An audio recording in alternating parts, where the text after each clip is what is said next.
मजीद मियाँ आप जब हुक्म करेंगे हम आ जाएंगे। मशकूर मियाँ भी मेरे साथ होंगे, उनके बगैर हम कहाँ घर से बाहर निकलते हैं। और वो क्या कहते हैं, वो अहमद की निहारी का बंदोबस्त कर लीजिएगा, साथ खाएंगे।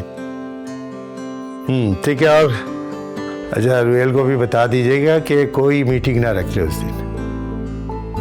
चले ठीक है, अल्लाह हाफिज। अल्लाह हाफिज।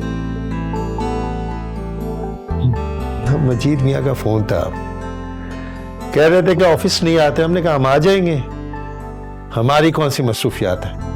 हाँ, ऑफिस जाएंगे तो फिर लंच भी होगा और खूब बदपरहेजियां होंगी। ज़ाला बेगम महीने में एक आध दफा चलता है, और आपको भी तो बहुत सारी चीजें मना है। आप एहतियात करती हैं क्या? बिल्कुल, मैं तो एहतियात करती हूँ, क्योंकि मेरा तो लो ब्लड प्रेशर का मसला है। जरा सी बद एहतियाती बहुत खतरनाक हो सकती है मेरे लिए। वैसे रूही आपके लिए जो है ना, वो दलिया बड़ा अच्छा बनाती, आपकी सेहत के लिए बड़ा फायदेमंद है। हाँ, लेकिन रोज रोज उसे कहना अच्छा तो नहीं लगता ना। रूही से कहना बुरा लगता है आपको? ये इस तब्दीली की वजह पूछ सकता हूँ? कोई वजह नहीं है। मैं ये कह रही थी कि अब समरीन की शादी का सिलसिला शुरू हो गया, तो आप और रोहेल मिलके सारे इंतजामात वगैरह कर लें। ये तो आप बताइए ना कि क्या क्या देना है।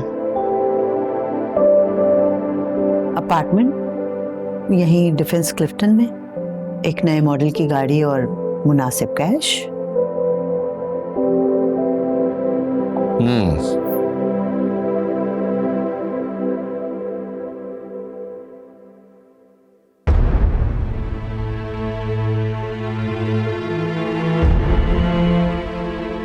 तो नौबत यहां तक आ गई कि सारे इंतजामात आप खुद कर रही हैं।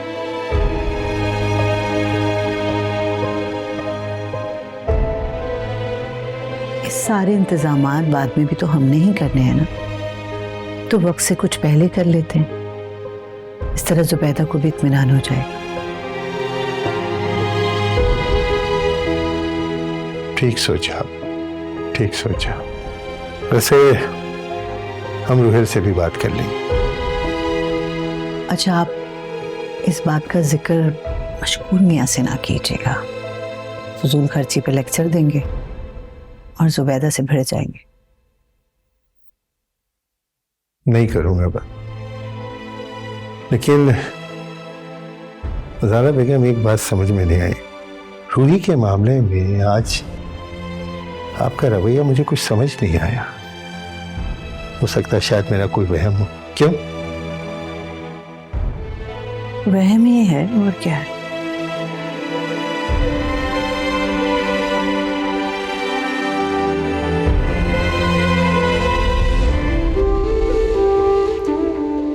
रोहेल, अब मैं तुमसे कुछ कहना चाहती हूँ। हाँ बताओ।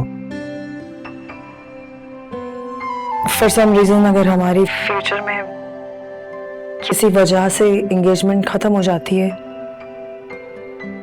तो क्या तुम रूही से शादी कर लोगे? ये किस तरह की बात है? क्या क्या हमारी मंगनी खत्म हो गई है? लूजर। नहीं, लेकिन मेरे जहन में एक सवाल था, इसलिए पूछा। क्योंकि जिस तरह का ताल्लुक तुम्हारा रूही के साथ बन चुका है, तो मंगनी टूटने का फायदा तो सिर्फ रूही को होगा ना। और शायद तुम भी यही चाहते हो। अच्छा मेरी बात गौर से सुनो रमशा। पहली बात तो ये है कि हमारी मंगनी टूटी नहीं है, ठीक है, और टूटेगी भी नहीं। लेकिन जिस तरह की बातें तुम कर रही हो, तुम्हें अंदाजा भी नहीं है कि रूही के दिल में तुम्हारे लिए कितनी इज्जत है। ठीक है, मुझे तो आइडिया है तुम्हारा, लेकिन वो जब ये बात सुनेगी उसे कितना बुरा लगेगा, तुम्हें अंदाजा है इस चीज का? इतने अरसे तुम मुझे नहीं जान पाए, लेकिन रूही को मुझसे ज्यादा जानते हो। Impressive, I like it. Ramsha, अब ना तुम अपने लेवल से नीचे आके बात कर रही हो, ठीक है? मैं अपने लेवल से नीचे आके बात कर रही हूँ, और जो तुम कर रहे हो वो क्या है? तुम भी अपने लेवल से नीचे गिर रहे हो। एक बात मैं तुम्हें बता रही हूँ रोहेल, मैं अपने हक से कभी भी दस्तबरदार नहीं होंगी। जब तक कि तुम मुझे खुद छोड़ के ना चले जाओ। Am I clear? I'm sorry Ramsha, wait, listen to me. तुम डॉक्टर हो, मुझे ये नहीं कहना चाहिए, लेकिन you need to see a shrink, okay? तुम अजीब, I don't know what's wrong with you. हमारे ताल्लुक को लेके तो तुम अजीब सी बातें करना शुरू हो गई हो रमशा। क्या हो गया तुम्हें? रोहिल, तुम दोनों एक साथ एक घर में रहते हो, एक टेबल पे खाते हो, रोजाना बात करते हो, तो क्या मेरा ऐसा सोचना गलत है? बताओ। गलत है, बिल्कुल गलत है ये रमशा, बल्कि इल्जाम है। तुम कैसे सोच सकती हो ऐसा?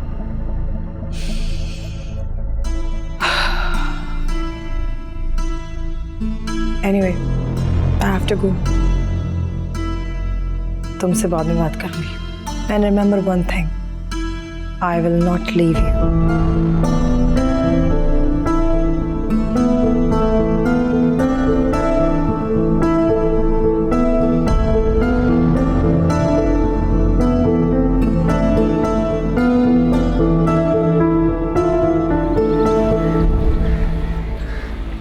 मशकूर मियाँ, जरूरी नहीं है कि जिस तरह से जमशेद नाहल निकला, इसी तरह से समरीन का होने वाला शौहर नालायक निकलेगा। हमें आगे जाना है, रुहेल अकेला है, समरीन को भी वक्त दरकार है। और ये हमारे दामाद मियाँ जो है हमारी फैमिली का हिस्सा है ना। तो आपके कहने का मतलब ये है कि ये जो अनथक मेहनत करके कारोबार को इतना आगे बढ़ाया गया है, जिसमें रोहिल का मेजर कंट्रीब्यूशन है, वो हम इन दामादों के हवाले करते हैं। इनका काम यह है कि वो हमारी बेटियों से शादी करें और हमारी दौलत पे ऐश। वाह। जमशेद के बारे में तो ये अंदाजा लगाया जा सकता है, लेकिन समरीन के होने वाले शौहर के बारे में हम कोई नतीजा नहीं निकाल सकते। भैया, आप ही हमारी सिफत के मोतरफ है ना कि हम मर्दम शनास हैं। मानते हैं हम, ये बात मानते हैं, लेकिन यहां मामला हमारी बेटी के रिश्ते का है, कारोबार का नहीं है। रिश्ते इंसानों दरमियान होते हैं और इंसान ही इंसान को धोखा देता है। और इंसानी इंसान के काम भी आता है मशकूर मियां। बगैर परखे मैं किसी भी भरोसे का कायल नहीं। तो मैं कब कह रहा हूं बगैर परखे लड़की का हाथ थमा दो, प्रॉपर रिश्ता आएगा, फिर आप अपनी तसल्ली कर लें, हम अपना तजिया देंगे। लेकिन एक बात जहन में रखिए कि आखिरी फैसला समरीन ही करेगी। तो शम्मू ने किया था। क्या मतलब है तुम्हारा? मशहूर मियां, बाज बातों में आप मुझे जुबैदा बेगम से 2 हाथ आगे लगते। मैंने ऐसा क्या कह दिया? वो सभी यही कहा गया था कि जो होगा वो शम्मू की मर्जी के बगैर नहीं होगा। नतीजा आपके सामने है। तो क्या गलत कहा था मैंने? लड़कियों को अपने मुस्तकबिल का फैसला खुद करना चाहिए, इसमें क्या बुराई है? ये उनका हक है। अब नतीजा क्या निकलता है ये तो अल्लाह बेहतर जानता है ना। जानते बूझते हुए मुझे तारीख दोहराने का कोई शौक नहीं। बेटी मेरी है, जो सही फैसला होगा मैं वही करूंगा। गुस्ताखी की पेश की माजरत।